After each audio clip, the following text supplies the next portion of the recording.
right now on 5 on Your Side at 10. No Battlehawks game? No problem for these devoted fans. Clearly, we support our team more than any other UFL or XFL team. In the heat, the football fans who kept the tailgate spirit alive even when the Battlehawks weren't playing. Father's Day on the Force. My dad has been my biggest role model since I could elementary school, riding him when he was in the Army. 2 generations, 1 badge. A father and son united in their commitment to serve and protect. Temperatures today in the mid-90s, hottest day of the year so far, but we're going to continue to say that pretty often this week. How hot it gets and why Monday and Tuesday are a setback, we can find any rain chances. Good evening, I'm Mike Bush. Brace yourself for a scorching week ahead as temperatures soar. We're tracking this dangerous heat wave as it grips the bi-state. So let's get right to Gary Frank with our Weather First forecast. Gary? Yeah, and it's the afternoon temperatures, definitely. Talking about being in the mid-90s, that's part of it, right? The 3 or 4 hours where you're out in the sun, you're doing things, that is difficult. The other thing that's difficult that maybe gets overlooked, the fact that it's still 87 degrees at 10 o'clock. You know, when we don't drop down very much, and we drop down to around 79 last night in the city where it's very warm, people that don't have AC, that usually allows your body to give, 6, 7, 8 hours of, a recharge. We don't have that, and then you add our temperatures in the mid to upper 90s every day in a row, it starts to wear on you. Now, clouds and rain are really not a concern for us right now as you look to the south. This is our next surge of Gulf moisture. The leading edge of it, you'll see those widely scattered showers and storms. That's kind of what we have going on for us tomorrow. Most of you are going to stay dry. A few of you may get a brief break from some rain and a few more clouds. That's the only thing that keeps us out of 100 degrees. So tonight, once again, mid to upper 70s even outside of the city, so not much of a break. What we can expect over the next few days is mainly hot and dry. There are a few hit and miss rain chances as we have more humidity with isolated storms, and it gets even hotter. Why today was just the start of our hottest days ahead, and if we're going to see any sort of a break as we track our best chance for rain. And excessive heat is one of the leading weather-related causes of death nationwide. More than 2,300 people died because of the heat last summer alone. If you need a spot to cool off the next few days, there are cooling centers across the city. St. Louis Public Libraries are opening their doors, as are the Tandy and Wool Rec Centers, the 5-Star Senior Center, and the Northside Youth and Senior Center. Be sure to check ahead with any cooling centers before heading there. And in the case of an emergency, you can call 211. If you need help looking for a cooling center near you, just text the word HEAT to 314-425-5355 and we'll send you a map. The hot temperatures didn't stop one South St. Louis neighborhood from celebrating Father's Day in a special way. Our Mercedes McKay takes us to Dutchtown, where one event brought awareness to more than just the dads in our lives.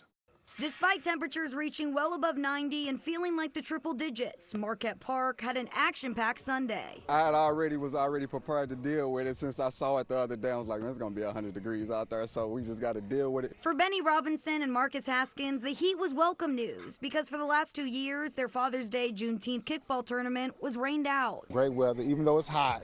Right, it's great weather to have a kickball tournament. The 2 South City dads run Allies of Marquette Park, a group focused on bringing awareness and beautifying the Dutchtown green space. Mindset goes along with how your community looks, and it makes you treat yourself better if you treat your community better, so this is vital. This event not only celebrates fathers, but also brings awareness to Juneteenth. Being able to come to this park and enjoy the park and enjoy what's going on, because this is something we do all the time. While many were braving the heat here in Dutchtown to celebrate Father's Day, this is just our first of several extremely warm days across the St. Louis area. That's why we spoke with a Mercy doctor to hear about some tips on how to stay cool. Historically, that first heat wave of the season, we do tend to see a few more patients come in with heat exhaustion and heat stroke. Dr. Alok Sengupta says heat stress is the leading cause of weather-related deaths, which is why in extreme temperatures, it's important you're drinking plenty of water and wearing light, loose-fitting clothing. Obviously, if you have outside physical activities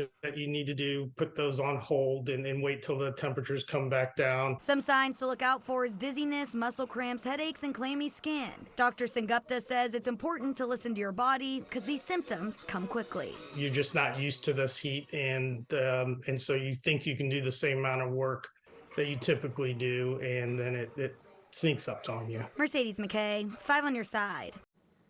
A father and son united in their commitment to serve and protect. That's the story of the Allens of the St. Louis Police Department. With the younger Allen joining the force just 3 months ago, they stand together in the face of the department's ongoing battle with understaffing. 5 on your side's Laura Barczewski has our story. When Ronald Allen Jr. retired from the Army, he was looking for a new career, so he became a security guard, which led him to the St. Louis Police Academy. Growing up in the inner city, I've seen a lot of violence, and I just wanted to be the change. One of my first baseball coaches, he retired, Lieutenant Colonel Ronnie Robinson. He was my baseball coach, and I looked up to him. Ronald, or Big Allen, worked his way up to St. Louis SWAT Sergeant and has grown to love this very challenging career. Public service is one of the best things that you can do, you know, serving your city, the place where you grew up. Outside of work, he wanted to be a good example for his son, Ronald Allen III, or Little Allen. He always looked up to me growing up. We were always, you know, real close, and, you know, for him to follow in my footsteps, you know, meant the world. My dad has been my biggest role model since I could elementary school, riding him when he was in the Army. Little Allen says if he wasn't a police officer, he'd probably still be on the football field. Yeah, football. While they're different, their reason for joining the force is the same. Like my dad said, serving the people and being the first on scene. Right now, St. Louis Police Sergeant Charles Wall says they're looking for more people to answer the call, just like the Allens did. Currently, there are a little more than 900 men and women serving the department, but they can pay about 300 more, making recruitment crucial. Your training is so important to us that we're going to pay you while you're in our academy. And upon successful graduation of the academy, we guarantee you a position with our agency. He hopes their story will inspire other families. Service is a lot of times deep-rooted within families, whether it's military service or in this case police service. A lot of times children will follow in their parents' footsteps. Reporting in St. Louis, Laura Barczewski, 5 on your side. Want everyone to know if you or someone you know is interested in joining the St. Louis Police Department. We do have a link with more information at KSDK.com. Well, would St. Louis football fans show up in force to support the city during tonight's UFL championship game? New tonight, Annie Krall mingled with the passionate crowd where supporters braved the heat, even though the Battlehawks, our local team, was eliminated last week. It is unbearably hot, but you know, we got to come out here and we got to represent St. Louis. Even with 90-degree temperatures, it wasn't entirely too hot for tailgating and burgers. I think the worst part, it's scorching hot here, and I just got here, and I'm almost sweating. The Battlehawks say about 27,000 people showed up to watch the San Antonio Brahmas take on the returning 2-time USFL champions, the Birmingham Stallions. But fans barely filled the stands, in sharp contrast to 1 week ago when the Battlehawks were knocked out. Last Sunday here, Anthony McFarland, who's played 4 seasons in the NFL for the Pittsburgh Steelers, had a 69-yard touchdown run to help San Antonio beat the Battlehawks in the playoffs. And of course, the Battlehawks fans who I talked to would much rather see wide receiver Hakeem Butler running around this field. It was tough. It was tough. I thought we would have a much better game, but we supported our team and we're proud of them. St. Louis had the highest UFL season attendance, which is why the Dome at America Center was the site of the nationally televised game. And we want to show everyone that this is a football town and it deserves a team, and we'll support that team, whether it's 100 degrees or 5 below zero. Making it a memorable Father's Day for Ahmed Waba and his 11-year-old daughter, Sophia. This is my daughter. This is her first game, so we're bringing her to the championship game, and it's more important for me to come out and, you know, bring her to something that she wanted to see. I actually play golf, and sometimes my dad's like, it's going to be bad, and sometimes it's going to be good, so we're going to hope for next year or even now, like, let's make that change for us to win next time. Reporting in St. Louis, Annie Krall, 5 on your side. And the Birmingham Stallions had a 25-0 shutout, winning their 3rd championship in a row. One very recognizable father was at the game, Tom Brady, helping out on the national broadcast. Still to come, the high-flying 96-year-old who is proving the sky's the limit. I'm just glad that I got to do it. At my age, you know, what else can you do? Buckle up for a making a difference story that might make your heart soar. I-70's getting a makeover in St. Charles County. How Phase 2 of the multi-billion-dollar project may put the hurt on your morning commute. Much more muggy today, and that helped our temperatures stay way up overnight. why that's important over the next few days, and why this humidity may add to a few rain chances to start the week. Making a Difference is sponsored by Midwest Bank Center. Imagine a world where dreams have no expiration date. That's the goal of a unique program at Cedarhurst Senior Living that is granting wishes and making the impossible possible for its residents. In tonight's Making a Difference report, we'll take you on a journey that proves it's never too late to earn your wings. Usually it's rock stars and royalty who arrive by limo. But on this day, 96-year-old Evelyn Kidd is the VIP. Hello, all. I'm looking forward to this. And the limo ride is just the first step on a journey to show that in life, the sky's the limit. I had no idea it'd be all this involved. So beautiful. For Evelyn, a resident of Cedarhurst Senior Living of Tesson Heights, today's adventure is a dream over 70 years in the making.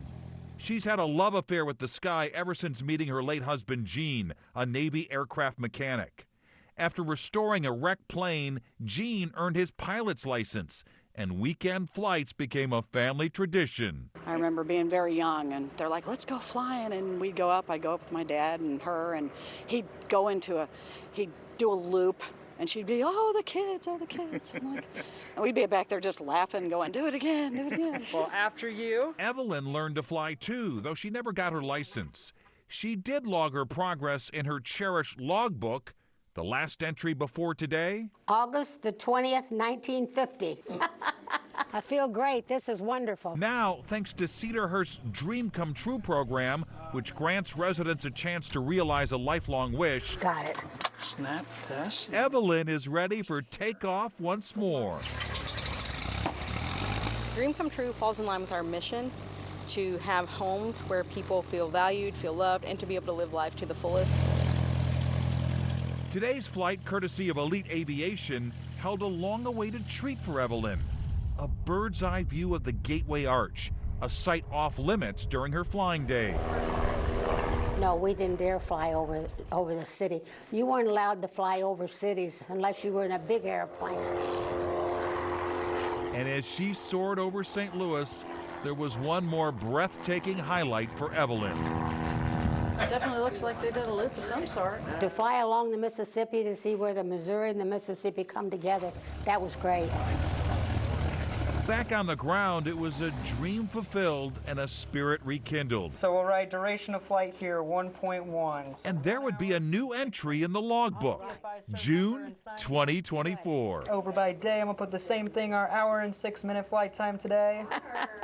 I hope that next year somebody gets a wish and it happens for them like it did for me, because it was really nice. We didn't have this. We had a stick. At 96, Evelyn Kidd is proof that it's never too late to chase your dreams. Anyway, thank you very much. I really You're enjoyed welcome. it. And reach for the sky. I'm just glad that I got to do it. At my age, you know, what else can you do? Cedarhurst has more than 50 communities, mostly in the Midwest, and every year the DREAM program grants one resident per community a chance to realize a lifelong wish. A reminder, if you know someone making a difference for others, let me know by email at mbush@ksdk.com. Well, today is an important day for Muslims worldwide. It's Eid al-Adha. That is the Feast of the Sacrifice. It also marks the end of the Hajj. That's an Islamic pilgrimage to Mecca. Many families celebrate first with a prayer service as the pilgrimage wraps up, and then later spend time with families, have sweets, share meals, and more. This celebration commemorates a story many from other faiths recognize. It's really multi-faith in the sense that it commemorates something that both Christianity and Judaism also commemorate when it comes to the sacrifice that Abraham was going to make of his son. So it's a very unique celebration on behalf of the whole community. Many Muslims will donate money to sacrifice a lamb in commemoration of the holiday. The meat of the lamb will then be donated to the poor. Meteorologist Gary Frank rejoins us now with that Weather First forecast, and this is just the beginning, right, Gary? Just the beginning, and you know, this was the hottest day of the year. We're probably going to say that a couple more times, or at least think about saying it a couple more times this week, and part of it is when we go outside after this shift, you go outside immediately downtown in this urban heat island, and it's 89 degrees. It's 91, 92 on our car. And then even as we maybe drive outside of the city, it still says 85, and it's not that much better. And that's what we're kind of getting into here. We got to 97 today, but our low was 79. As our humidity has started to creep up, that's one of the reasons we're not going to drop all that much. The humidity has started to surge. Even locally, our dew point's in the low 70s, and that's on the high muggy scale. These can get as high as 80 plus, but I'll tell you what, that means it's really, really nasty outside. We're not quite there, and I don't think we're going to get there this week, but we're going to drop to around 76. It's not that much different. So still warm tonight, and over the next few mornings, we're not going to see much of a change. I do want to show you this once again because this is the surge of Gulf moisture that's kind of spreading north, bringing cloud cover in the mid-levels and also a few showers and storms on the edge of it. And I show you this because I think that's what tomorrow looks like as that gets a little closer to us. And here's where this cloud cover comes through. By mid-morning, you'll see more clouds increase. That's at least a positive, knocks down some of the UV index, which is pretty high, but still, it'll be one of those full sunscreen type of days as we approach the summer solstice.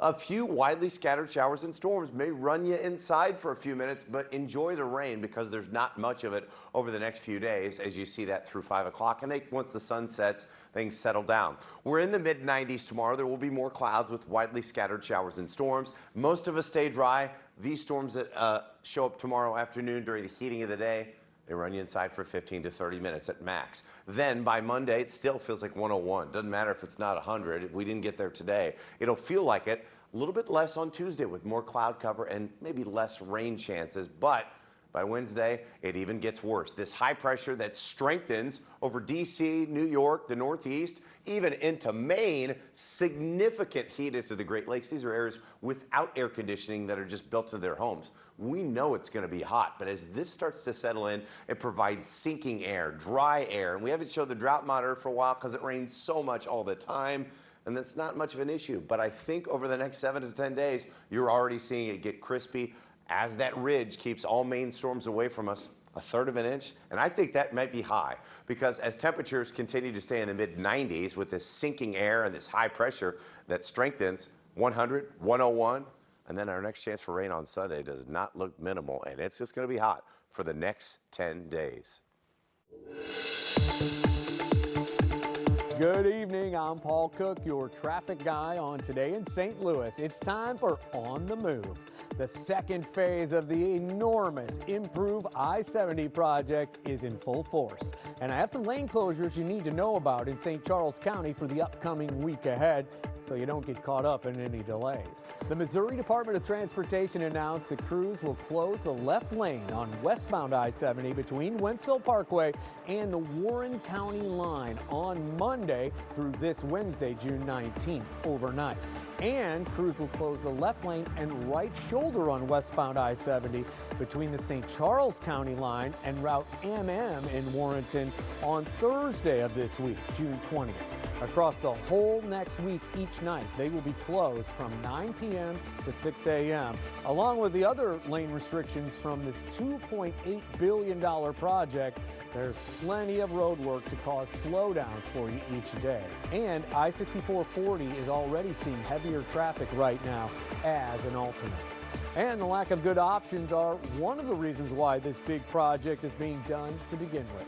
As a reminder, Governor Parson signed this funding into the General Assembly budget to build a third lane in each direction of I-70 on nearly 200 miles of interstate from Blue Springs to Wentzville.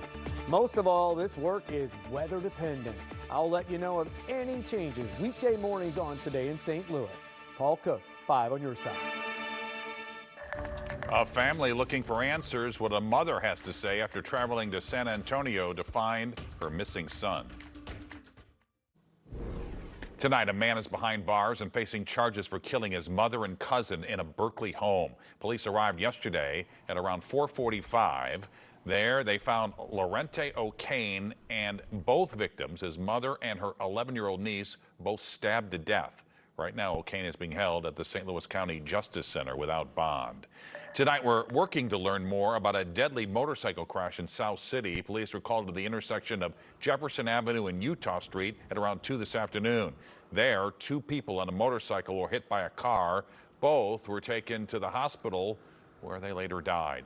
The car driver stayed at the scene. The names of the two victims have not yet been released. Tonight, a local family is still looking for answers after they say one of their family members was killed in Texas. That's where Jarvis McIntyre was last seen just days before his 26th birthday. McIntyre went down to celebrate with his sisters before disappearing on June 8th. On Friday, police found a body in a San Antonio park near the place he, his rental car, and possessions were last seen.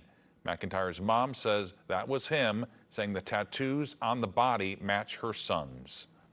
If this was your loved one, what would you do?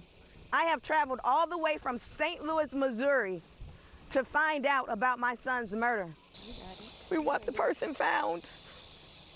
They took my baby's life for no reason. We need this person found. The family gathered at the park where the body was found. That's where they released balloons in honor of McIntyre's birthday. Do you hear the people sing? You will tomorrow. The mega musical kicking off the Muni's 106th season. In less than 22 hours, the Muni will kick off its 106th season with a 162-year-old story about love, sacrifice, and redemption. Les Miserables is kicking off this summer's musical lineup, and if you want tickets, you better work quick. Several sections have already been sold out. Tickets range from $21 to $135, but if you're early enough, you can always look down from the free seats. It'll run till June 23rd. And there you have it. 5 on your side at 10. Don't forget to kick off your morning with Today in St. Louis. That starts at 4 a.m. And now here's Corey Miller with Sports Plus.